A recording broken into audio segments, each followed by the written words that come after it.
Saya ingin memberikan satu diskursus yang perlu kita perhatikan ya di tingkat nasional pada saat ini. Terlebih ketika internet itu, digital information itu sudah menjangkau 73% bangsa Indonesia 2020 dan akan 97% katanya. Dengan masyarakat dunia 5,2 miliar. Jadi persoalan diskursus, wacana, baik tingkat nasional, regional, global itu begitu cepat. Dan bahkan dia menghadirkan satu fenomena yang tidak muncul pada mungkin 10 tahun lalu. Buzzer-buzzer politik yang pro dan kontra. Saya tidak antipati dengan buzzer ketika dia berdialog dengan kacamata ilmiah. Dia berdialog dengan argumentasi.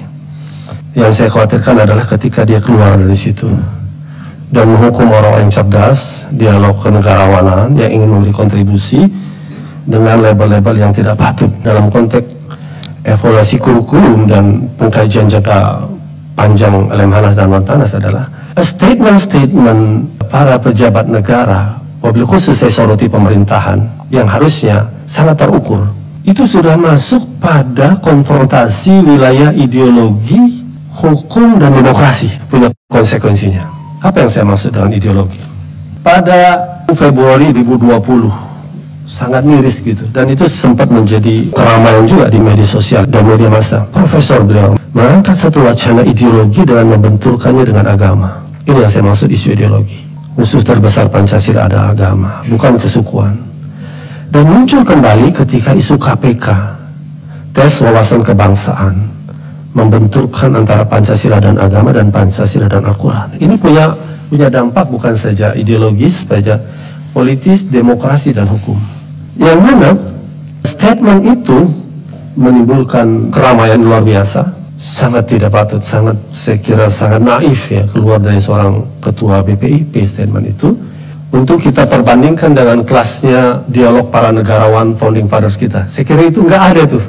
Kelas itu tidak ada di wacana perdebatan founding fathers kita. Dan karena itu dimunculkan oleh lembaga negara, maka yang saya katakan buzzer tadi menyambut yang pro maupun yang kontra.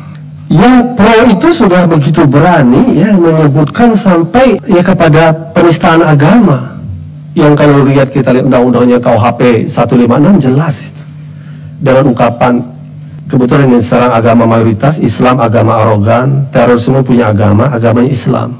Dan karena dia buzzer yang disebut dekat dengan pemerintah, sampai sekarang tidak disentuh. Ini dimensi hukum gitu. Jadi ada dimensi ideologi, muncul dimensi politik, masuk dimensi hukum. Saya kira ini perlu dikaji ya oleh Lemhanas dalam konteks pengkaderan pemimpin bangsa dan juga Wantanas dalam konteks merumuskan kebijakan bangsa. Harus dikaji betul. Betulkah pertanyaan kepada seorang untuk memilih Pancasila atau agama atau Al-Quran? Ataukah cara bertanyanya dibalik? Bagaimana Anda mengaplikasikan agama Anda dalam konteks berbangsa bernegara dengan ideologi Pancasila dengan Bhinneka Tunggal Ika? Kalau Muslim mungkin bagaimana Anda mengaplikasikan Islam yang rahmatan lil alamin sehingga tidak ada perbenturan dan founding father tidak berada di situ. Aneh sekali saya kira di tengah zaman keterbukaan, sensitivitas yang luar biasa, hadir provokasi itu dari pejabat pemerintah dan buzzer tanda kutip pro pemerintah yang sampai sekarang untouchable. Katanya punya kakak pembina. Jadi hadir seorang kakak pembina yang berada di atas Pancasila, di atas sila ketuhanan yang Maha Esa, di atas sila persatuan Indonesia. Karena ini sedang memecah belah. Di atas syiar Bhinneka Tunggal Ika, di atas pasal 29 ayat 1 dan 2, negara berasal ketuhanan yang Maha Esa, negara menjamin setiap penduduk untuk beribadah menurut agama dan kepercayaannya. Bahkan pasal reformasi, produk ini baru ada pada reformasi, pasal 31 ayat 3. Pemerintah mengusahakan dan menyelenggarakan satu sistem pendidikan nasional yang meningkatkan keimanan dan ketakwaan serta akhlak mulia dalam rangka mencerdaskan kehidupan bangsa yang diatur dengan undang-undang. Dijabarkan dan undang-undang Sisdiknas, pendidikan formal, non-formal, informal, termasuk di Lemhanas, pendidikan non-formal. Apa isinya? Iman, takwa, akhlak mulia, kecerdasan. Jadi ini masuk dunia pendidikan. Pendidikan, ideologi, Pancasila, undang-undang dasar, ternistai. Lalu masuk ke ranah politik, masuk ke ranah penegakan hukum. Saya menyarankan ketika Bapak Gubernur Lemhanas tadi membuat laporan dan juga Wantanas, Pak Sekjen membuat sekian kajian, saya menyarankan untuk melakukan kajian secara serius. Jangan dibiarkan atas nama apapun.